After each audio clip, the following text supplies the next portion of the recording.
So in the first question, part A, you have to compute the net present value. You are given 5 marks, IRR 2 marks, payback 1 mark, and ROC another 2 marks. ROC is based on average investment.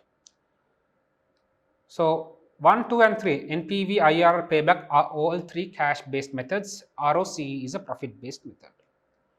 Let's take a look and note down the information.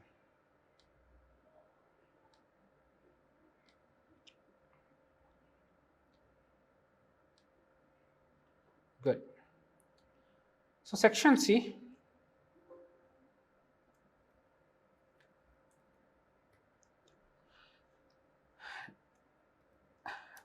Nanda Stores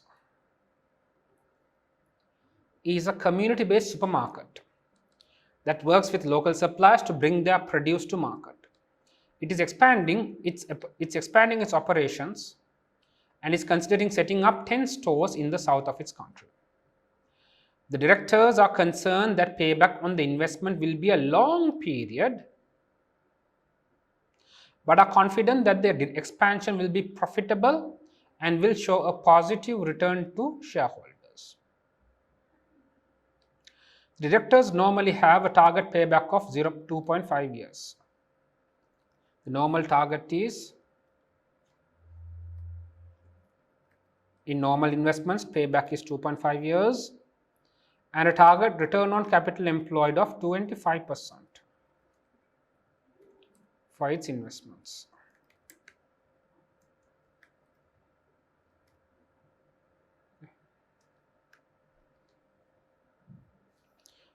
Right? This is the normal scenario. However, in second para they have stated directors are concerned that payback will be long. However, they are very confident that expansion will be profitable. Okay, so even though they have their own targets on payback and ROCE, there is room for adaptability because they themselves believe we'll earn profit, but it will take some time. The finance director has suggested she provides NPV and IRR calculations for investment. You should know now the benefits of IRR and NPV. This will enable all directors to see a full picture of the investment's potential financial acceptability. Makes sense. This expansion will cost 330 million. Since we have to compute NPV, let's work on this.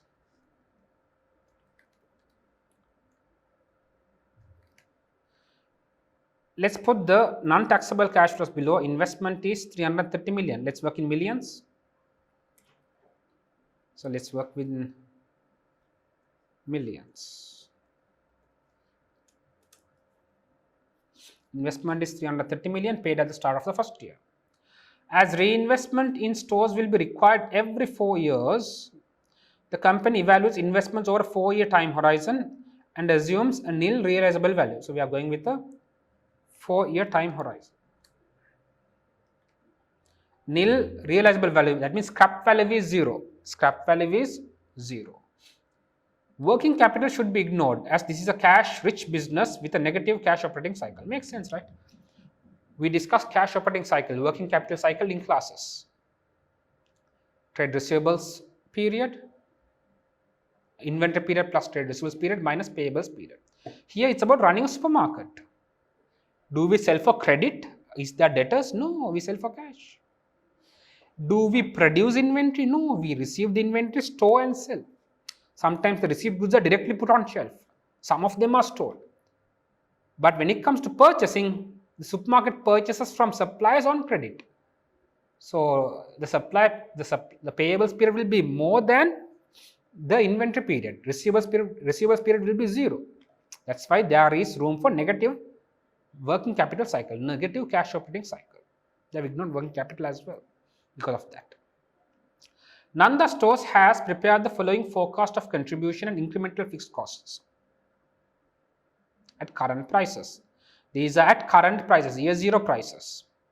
Of the 10-store program over 4 years, inflation is estimated to be 4% on contribution and 3% on fixed costs. Inflation, contribution and fixed costs.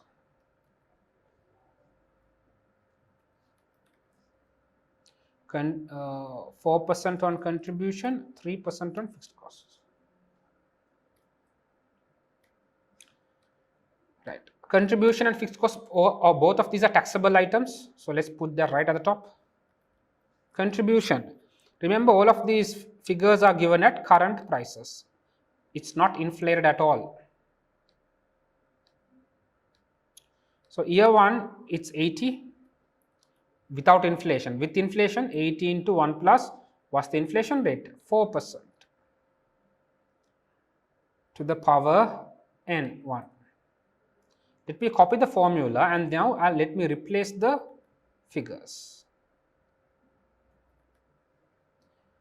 Year 2, 160 without adjusting for inflation. After adjusting for inflation for 2 years, it becomes 173. Now it becomes 180 third.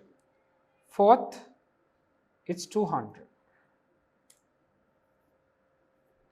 Fixed costs, same story. 50, now keep in mind fixed cost is an expense, minus 50 into 1 plus r to the power n. Since it's 50 for all 4 years, we can directly take it off. Nanda pays corporation tax of 20% per year, 1 year in arrears, with 25% straight line tax liable depreciation available on the investment expenses. Now, since there is taxation, let's take taxable cash flows.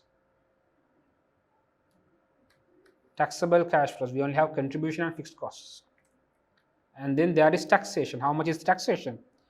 20%, 1 year in arrears. So first year's taxable cash for tax is paid after 1 year.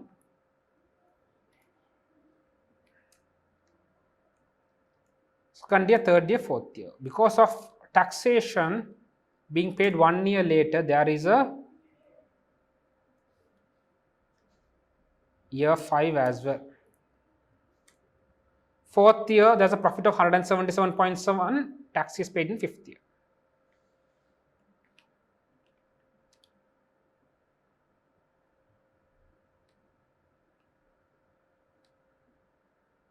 Right. You have marked that as well. Next, with 25% straight line tax allowable depreciation available on the investment tax expenses. If you look at depreciation, the purchase cost is how much? 330 million. Scrap value is 0. So what's the total depreciable value? 330 minus 0 is 330. And in straight line, the value is spread throughout the useful lifetime. They have specifically told us useful lifetime is 4 years. 4 years means 25%. So per year depreciation is 330 into 25% or else divide by 4. 82.5. What's the tax benefit? 82.5 into 20%. 16.5. Depreciation is an expense, so there's a tax saving. So tax allowable depreciation. First year's depreciation tax relief is in second year. It's a cash inflow. 16.5.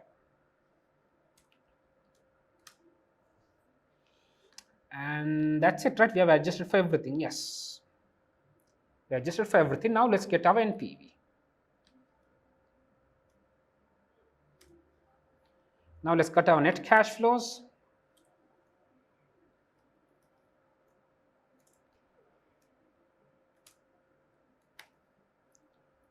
Discounting factor.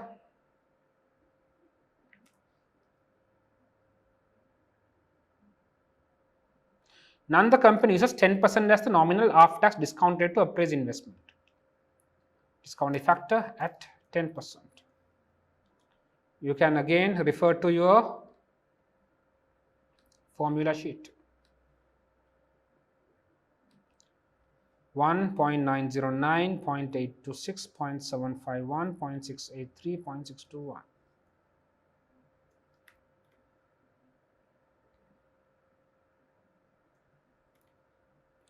Present value, you multiply the cash flow with the discounting factor and you have your NPV. 12.35.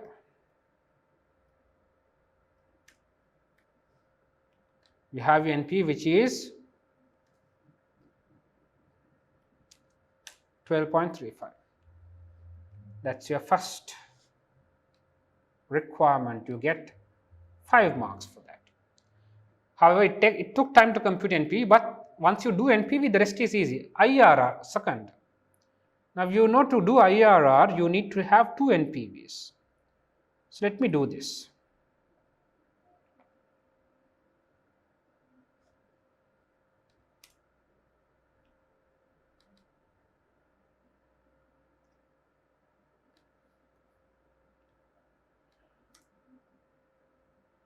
Yes, we got the same answer. Since 10% gave us a positive NPV, let me take 15%. And now I have to find the discounting factor, so 15%.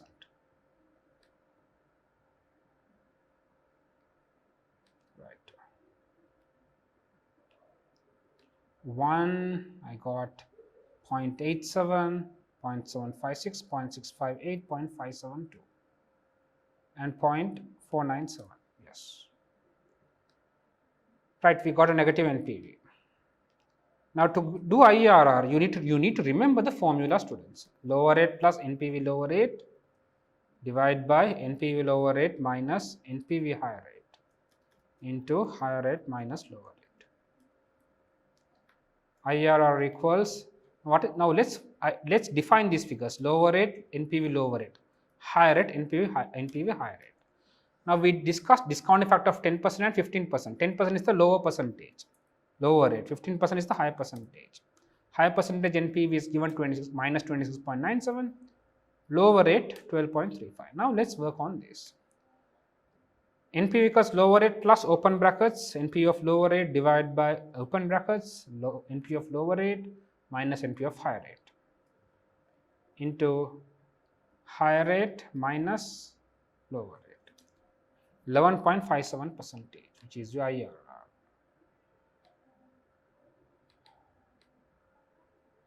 There is a shortcut for you to verify your answer, that is click equal IRR and select the cash flows before discounting. Get the same answer. 11.48 is the more accurate answer. You can give 11.57. Both are totally fine. So you get 7 marks. The 2 marks was quick, right? Third is payback period. Again, payback period is also very straightforward. You have your net cash flows.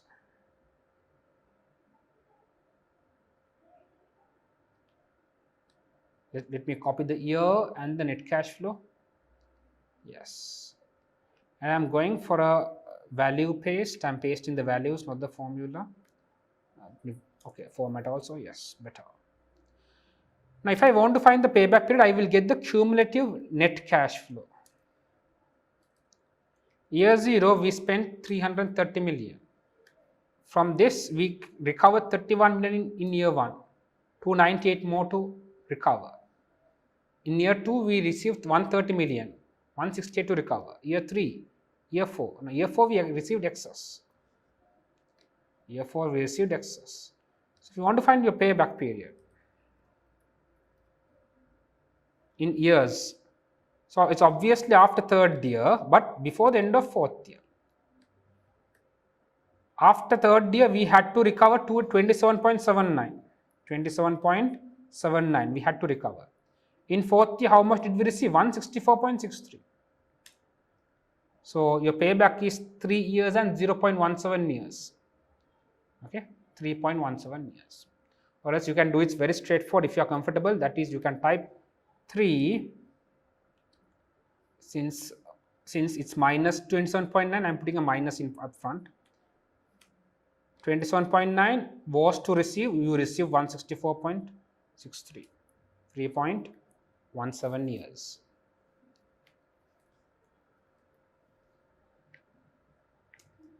Good. Right. So we have gotten 8 marks. Last 2 marks.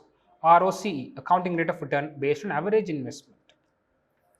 If you look at all of our items, contribution, fixed cost, these are both income and expense as well as cash inflow, outflow.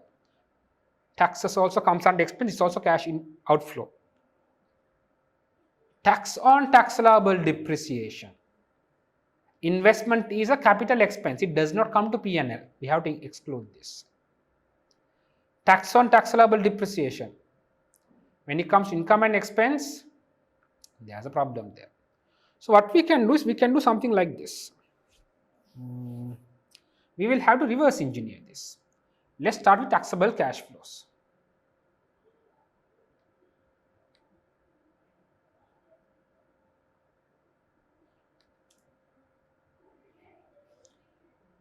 Taxable cash flows.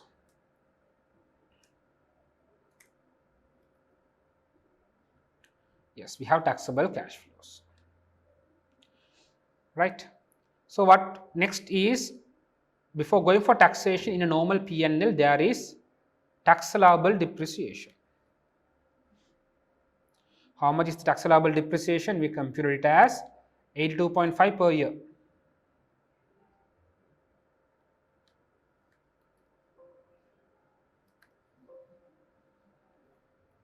82.5 per year. This is there for 4 years.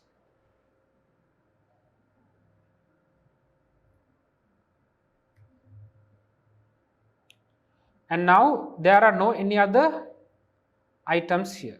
Investment cannot be taken. Scrap value is not there, even if it's there, we cannot take it off. So now you have your operating profit.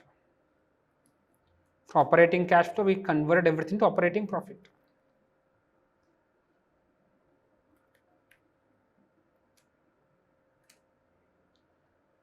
Right.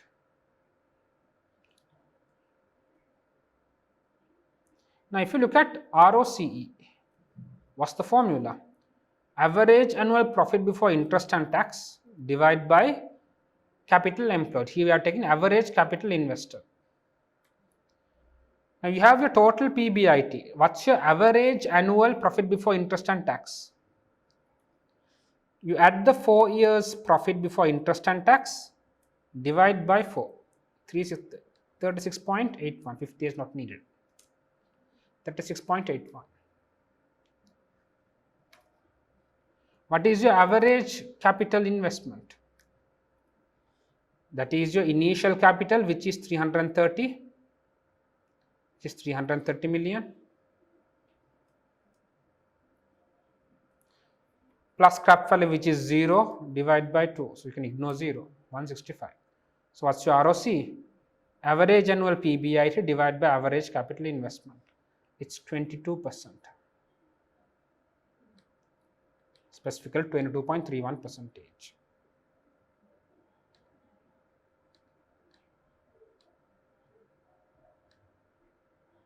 So you have computed this as well. 10 marks for easy computations.